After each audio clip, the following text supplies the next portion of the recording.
Olá, eu sou o professor Pedro e esta é mais uma aula do curso de Psicanálise Clínica do CETAPS. A nossa disciplina de hoje será neuroses e é algo extremamente importante para você porque é exatamente a nossa área de trabalho. O psicanalista, psicólogo, ele lida com as neuroses, no campo das neuroses, e nós vamos ver algumas neuroses. Você vai conhecer algumas ao longo dessa disciplina e outras ao longo do curso. Mas é a nossa área de atuação. Nós temos também uma aula de psicose, onde você vai conhecer o que é psicose e algumas psicoses, porém é a título de conhecimento para você discernir quando chegar o paciente, o que é para você, o que é para ser indicado para o psiquiatra, porque no campo das psicoses, e aí nós temos esquizofrenia, nós temos borderline, bipolaridade, principalmente a 1, que são patologias que devemos indicar para o profissional médico, no caso, psiquiatra. Mas é importante conhecermos justamente para determinarmos esse paciente, esta demanda que se apresenta é para mim ou é para o profissional médico.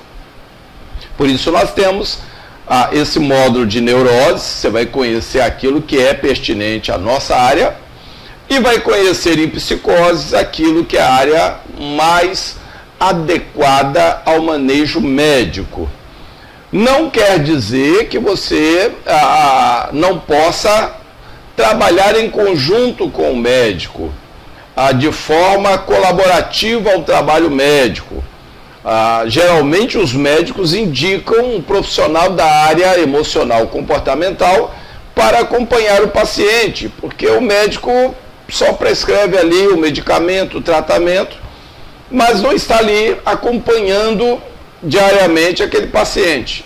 Então, geralmente, a família precisa procurar um profissional da área emocional comportamental, psicanalista ou psicólogo, para poder acompanhar esse paciente, dar a ele o entendimento de qual é o seu problema, da necessidade de tomar os medicamentos, de fazer o tratamento de forma correta, para que ele, então, não venha ferir, não venha trazer dor à sua família, às pessoas que o amam.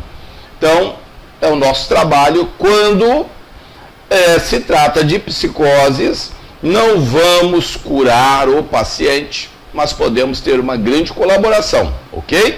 Mas a aula de hoje se trata exatamente da nossa área, neuroses. Então, nós vamos conhecer o termo neuroses, nós vamos conhecer como ela se apresenta, suas características e alguns tipos de neurose. Bom, do ponto de vista psiquiátrico, as neuroses são distúrbios psíquicos sem base orgânica demonstrável. O que é isso? Quando nós sentimos uma dor, quando nós temos um incômodo em nossa carne, em nosso corpo, nós procuramos o profissional médico que normalmente passa vários exames para tentar diagnosticar a causa daquele incômodo, não é isso?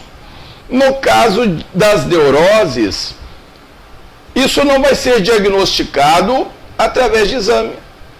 É exatamente o que levou Freud, muitos anos atrás, a se debruçar sobre esse tema, a pesquisar, porque ele colhia alguns fracassos dentro da área médica, como psiquiatra, porque ele não conseguia, através de exames, do que a ciência dispunha para ele, encontrar a causa da dor, do sofrimento psíquico daquela pessoa, do seu paciente. Ele resolveu então não desistir de alguns e começou a assisti-los em casa, a ouvi-los, a trabalhar com eles. E aí ele começou a descobrir algumas patologias do campo das neuroses e pôde entender então que essas patologias não têm uma base orgânica demonstrável. Trocando em miúdos, não são diagnosticadas através dos exames clínicos médicos, normais e comuns da medicina. Ok? Então ele precisou fazer uma adaptação. Ele precisou então procurar uma outra forma de lidar, de trabalhar com esse paciente para encontrar uma forma de ajudá-lo. As seguintes características diferenciam a neurose da psicose. Primeira, manutenção da capacidade de discriminação entre realidade externa e interna. No caso das neuroses, eu não perco esta capacidade. Eu consigo discriminar bem o que é a minha realidade, eu me vejo, eu me sinto, eu me avalio, como também a realidade externa. Eu tenho uma boa análise, uma boa compreensão de tudo que me cerca, ok?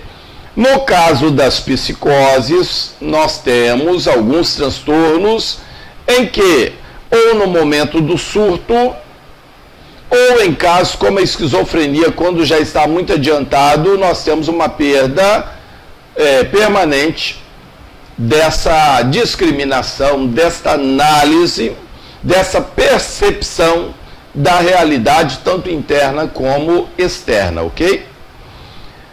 Manutenção da capacidade de se comunicar ou diminuição apenas quantitativa. Dentro das neuroses, eu geralmente mantenho essa capacidade de comunicação, uma boa capacidade de comunicação. Há uma diminuição nos casos de depressão. Eu posso apresentar uma depressão aguda, profunda, onde eu não desejo o diálogo, a comunicação, eu quero isolamento. Então, por isso, essa perda quantitativa na questão da comunicação. Mas esse indivíduo vai conseguir se expressar e entender bem aquilo que ele está ouvindo, aquilo que ele está vendo, então ele não perde essa capacidade de comunicação.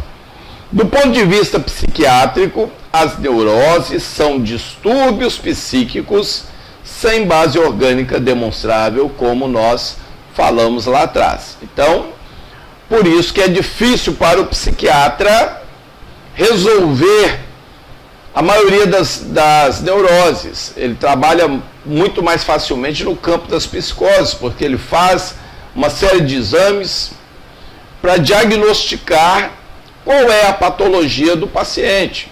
No caso das neuroses, ele não vai encontrar respostas nestes exames.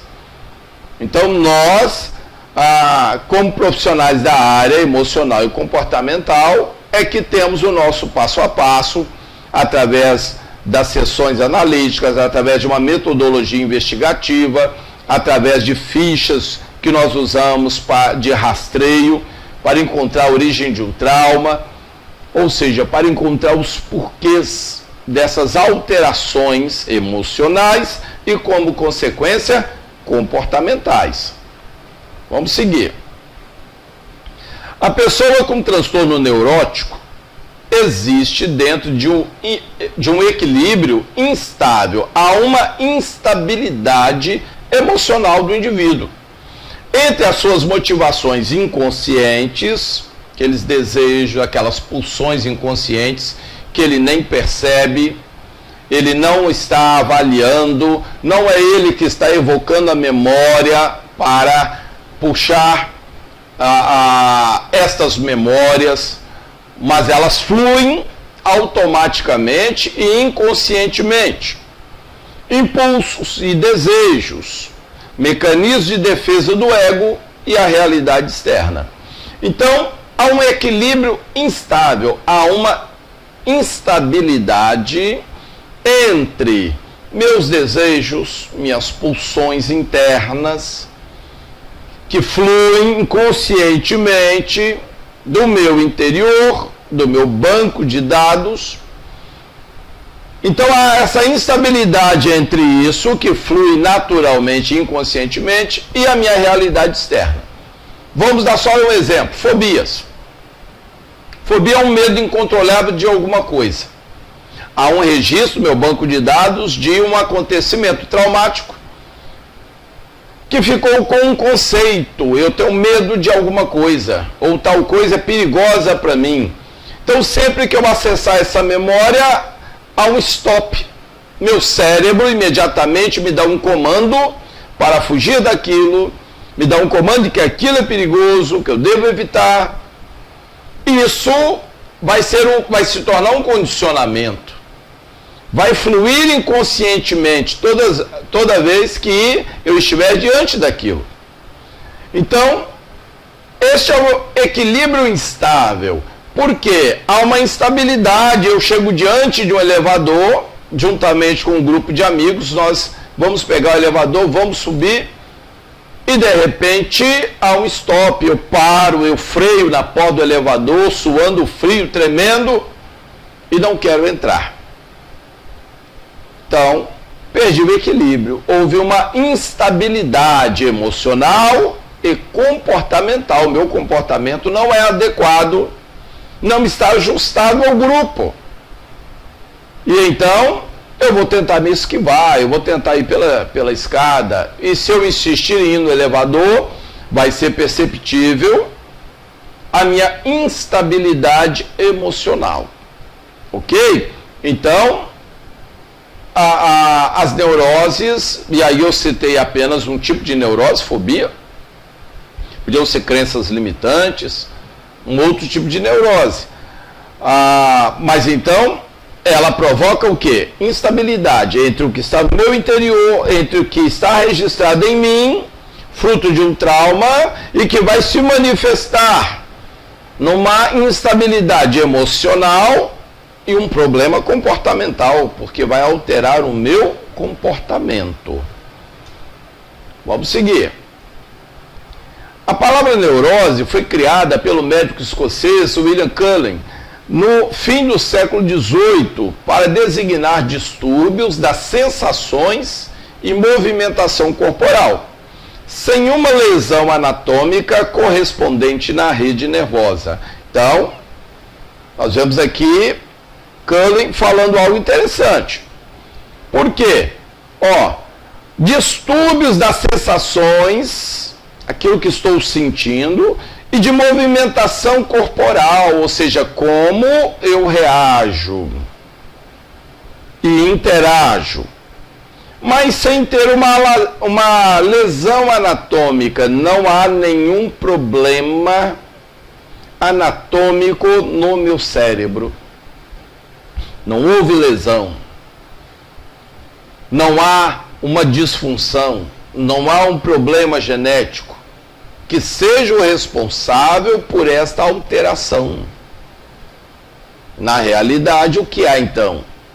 Há um evento traumático registrado que tem uma alta carga sináptica, é fácil de ser acessado, e há ali um condicionamento.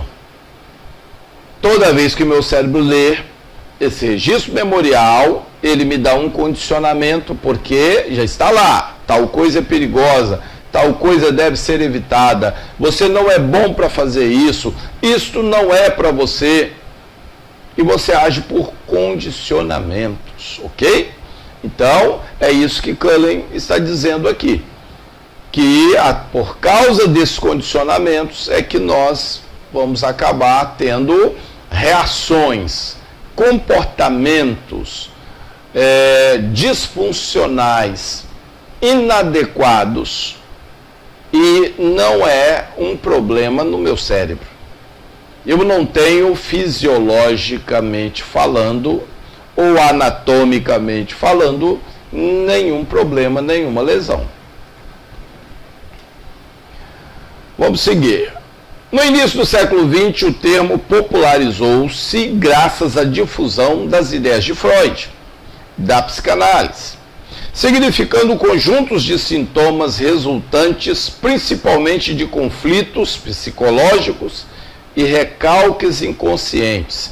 Então, início do século XX, Freud, então, devido ao fracasso com alguns pacientes, a falta de resolução de alguns casos médicos dentro da área psiquiátrica, ele resolve, então, adotar uma outra linha de trabalho com eles, gastar mais tempo com esses pacientes, conversando, estudando, fazendo um diagnóstico diferente do que era o diagnóstico médico.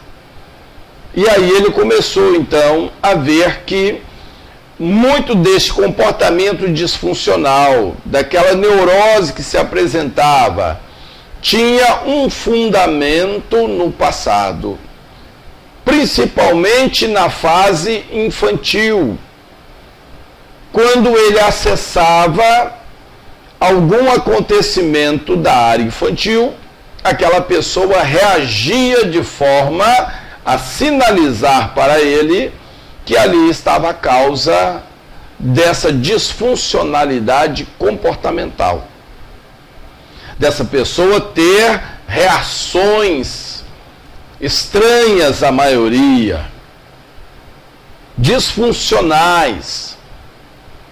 E aí ele passou então a tratar o problema lá, na sua raiz. Ele levava o paciente a voltar lá atrás e a rever aquele acontecimento, agora com a sua mente adulta e madura, reanalisar o acontecimento, entender os porquês e a real dimensão do que aconteceu para lidar melhor no presente e conseguir então vencer o trauma, ok? Este conceito prevaleceu na psiquiatria até a década de 60, em que os transtornos mentais eram distribuídos em dois grandes grupos, psicose e neurose. Então, lá da década de 20 até a década de 60, nós temos aí esse conceito básico se permanecendo. E esses distúrbios neurológicos divididos entre dois grandes grupos, psicose e neurose. Ok? É o que vamos ver agora. As psicoses, consideradas doenças mentais mais graves, atribuíam-se causas orgânicas ou funcionais. As neuroses, tidas como menos graves, teriam origem nos conflitos emocionais e traumas psicológicos. Então, logo de imediato, houve essa divisão e uma classificação simplista. Psicoses, então, elas tinham origem em má formação genética, em lesões, disfunções,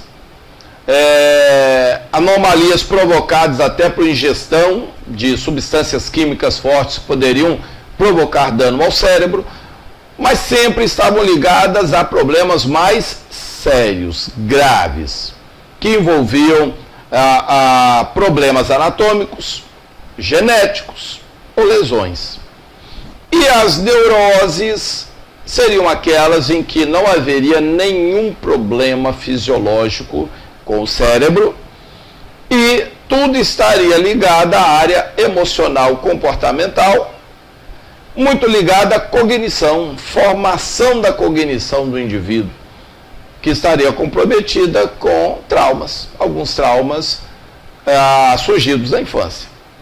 Então era bem simplista desta forma, porém isso até a década de 60, porém isso não permaneceu apenas assim, de uma forma tão simplista.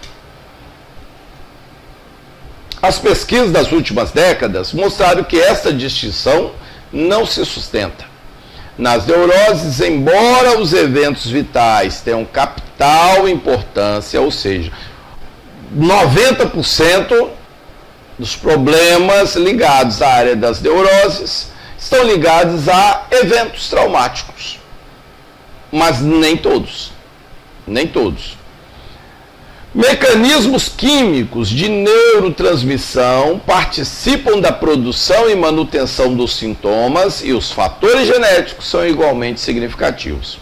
O que se descobriu aqui? Agora vamos falar de duas coisas muito comuns que você conhece bem: depressão, ansiedade. Ainda que não de forma patológica, todos nós conhecemos e já sentimos depressão, ansiedade. É normal, é comum ao ser humano. Quando a proporção, a intensidade e a duração são demasiadas, então se torna patológico. Não sendo assim, todos nós convivemos, hora ou outra, depressão, perda, fracassos, não é isso? Expectativas frustradas, podemos ficar deprimidos. Ansiedade é a pré-estreia ou o medo de alguma coisa que está por vir. Todos nós lidamos com isso e enfrentamos isso.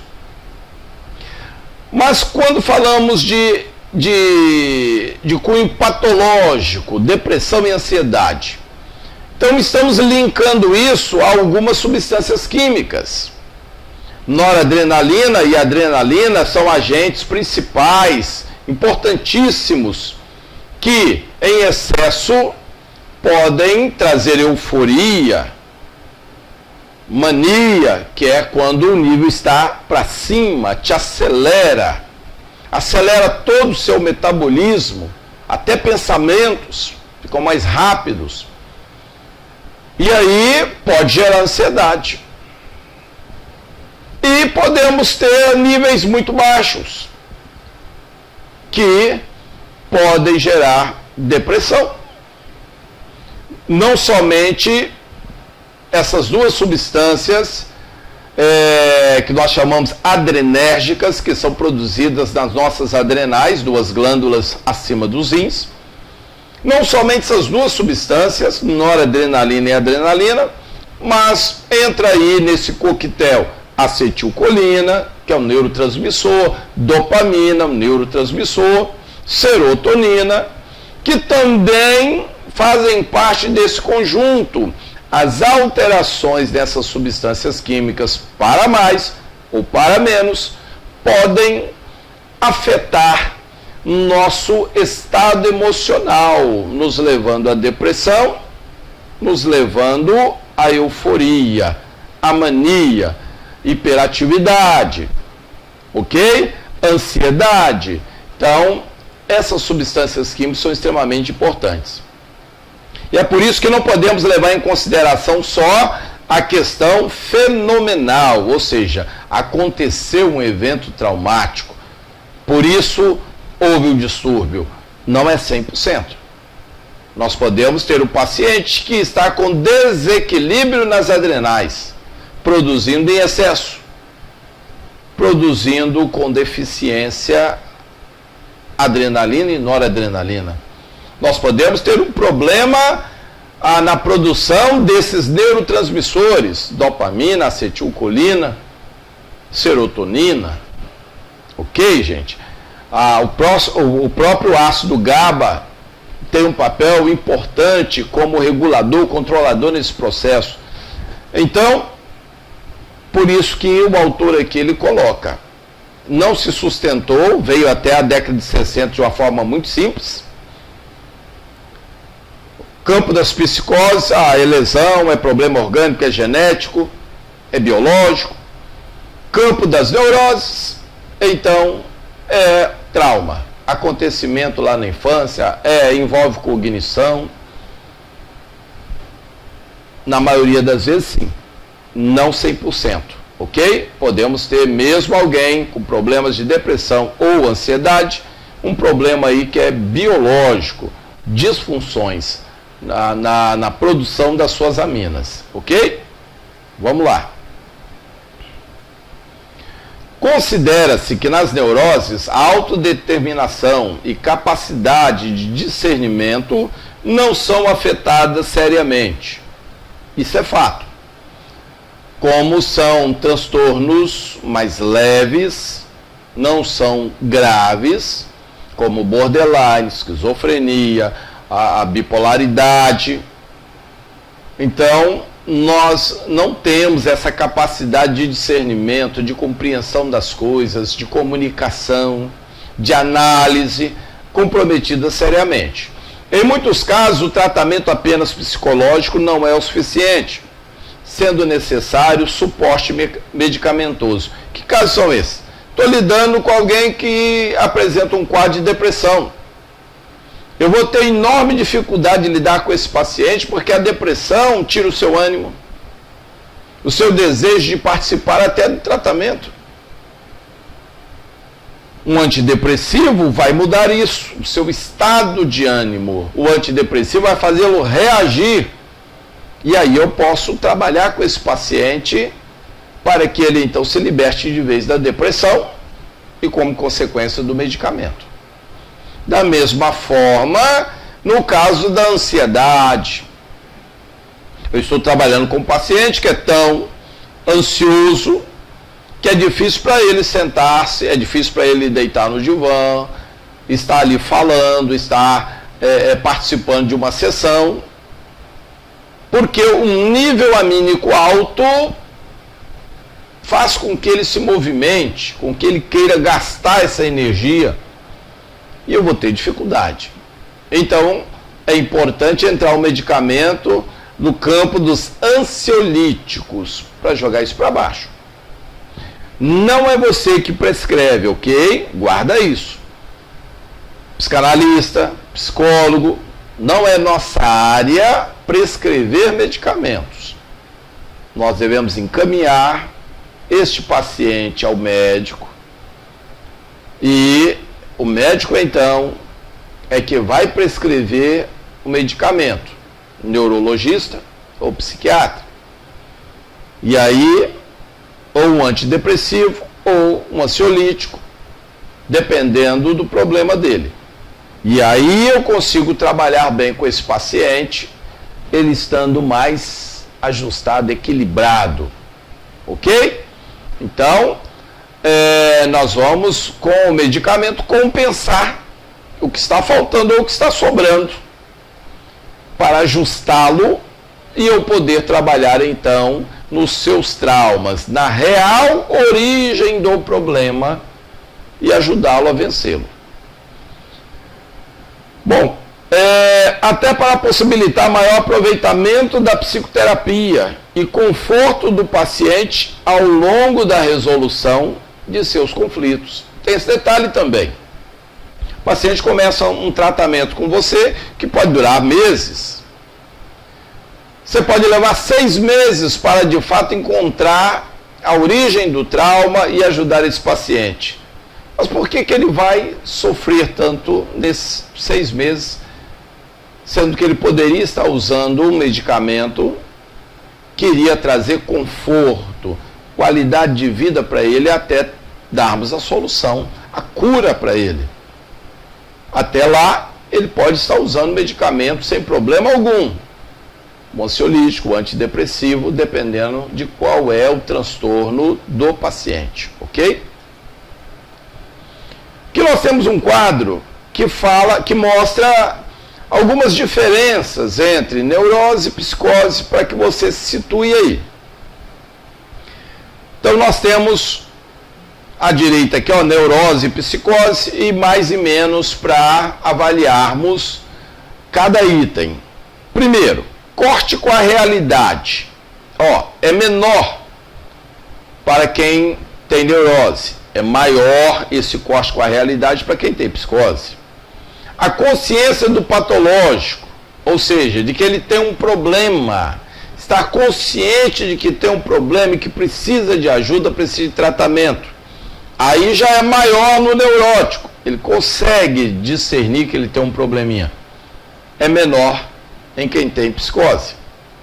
Capacidade de discernimento das coisas, comunicação, maior no campo das neuroses, menor no campo das psicoses. Capacidade de argumentação lógica, maior campo das neuroses, menor das psicoses. O que é essa argumentação lógica? Expor seu ponto de vista. Falar da elaboração de um projeto, um passo a passo. Ele tem acesso fácil às suas memórias, não há comprometimento. em planejar, argumentar, expor o que ele está pensando, para o campo das psicoses pode haver sério comprometimento, sim. Atividade delirante, aí já é menor, no campo das neuroses, maior nas psicoses. Então nós temos delírio, ilusões, no campo das psicoses, como o caso de esquizofrenia, os casos do surto de borderline, você pode ter. Atividade alucinatória, né, são as ilusões, menor nas neuroses, quase zero, maior nas psicoses. Turvação da consciência, nós temos ela menor nas neuroses, maior nas psicoses. O que é essa consciência? É o acesso às memórias, o seu banco de dados para pensar, raciocinar, tomar decisões. Então, a turvação é exatamente perda dessa capacidade. Ela é menor no campo das neuroses, maior no campo das psicoses. A palavra neurótico, da maneira como é usada hoje, pode ter sentido impróprio, como sinônimo de loucura. Então, nós temos que ter esse cuidado. Quando falamos, fulano é meio neurótico, algumas pessoas interpretam mal, entendem como se estivéssemos falando loucura. Não tem nada a ver. O sentido literal da palavra, neurótico, é aquele que apresenta algum tipo de neurose. E as neuroses são justamente patologias, são os distúrbios menos graves, sem seriedade, que a pessoa convive perfeitamente em sociedade, em família, no trabalho. Então, quando falamos de psicoses, aí sim aproxima daquilo que a gente ouve vulgarmente falando loucura, ok? É uma reação exagerada do sistema nervoso, neurose, em relação a uma experiência vivida, uma reação vivencial. Então, geralmente, neuroses atua na intensidade, para mais ou para menos. No caso das fobias, para mais. No caso de ansiedade, para mais. E no caso de depressão, para menos. Mas as neuroses, elas trazem o distúrbio na intensidade da reação emocional. Então, no campo emocional, apresentamos um distúrbio que varia com grande intensidade, alterando o nosso estado emocional como consequência comportamental. E aí temos depois os tipos de neuroses, que aí nós vamos conhecer um a um. Mas o importante entender é isso. A maioria delas tem um fundo psicológico, cognitivo, estão ligadas a traumas da infância, 10% escapam disso, aí são disfunções ligadas à produção de algumas aminas, como eu falei para vocês. E as neuroses apresentam o quê? Qual é o distúrbio? Na intensidade. A intensidade das emoções é que fica comprometido, tá? Nas relações, né, nas nossas vivências aí diárias. É uma maneira da pessoa ser e de reagir à vida através de reações vivenciais não normais. Então foge da normalidade, daquilo que nós estamos esperando, daquilo que nós estamos acostumados. A reação da pessoa foge do padrão. Seja no sentido dessas reações serem desproporcionais, seja pelo fato de serem muito duradouras, seja pelo fato delas existirem mesmo que não exista uma causa vivencial aparente. Ou seja, a pessoa pode apresentar um estado depressivo, mas sem ter tido perda nenhuma, fracasso nenhum, não ter um motivo aparente para apresentar aquele quadro depressivo. ou não tem uma boa notícia forte o suficiente para apresentar um quadro de euforia como ela está. Então, seria essa última situação aqui. Então, em tudo nós vemos o quê? Alteração na proporção das reações emocionais. A pessoa neurótica não apresenta nenhum comprometimento da inteligência, nem do contato com a realidade. Seus sentimentos também são normais.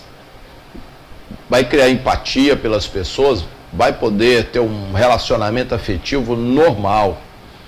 A diferença reside na intensidade das emoções e sentimentos e não na qualidade deles. Ok? Então, tem os mesmos sentimentos que qualquer outra pessoa, porém, há um descontrole na intensidade desses sentimentos, provocando, então, reações comportamentais que não são funcionais, não são normais no nosso cotidiano, nas relações sociais. Os neuróticos, e aí como estamos falando de ansiedade, olha bem, os neuróticos ficam mais ansiosos, mais angustiados, mais deprimidos, mais sugestionáveis, mais teatrais, mais impressionados, mais preocupados, com mais medo. Enfim, eles têm as mesmas emoções que todos nós. Tudo que falamos, todos nós sentimos.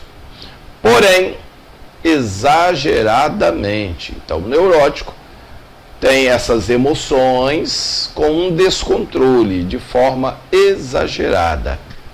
A neurose, portanto, não é uma doença mental. É, sobretudo, uma doença da personalidade, ok? Então, não é uma doença mental. O indivíduo neurótico não é um doente mental. Isso é o esquizofrênico.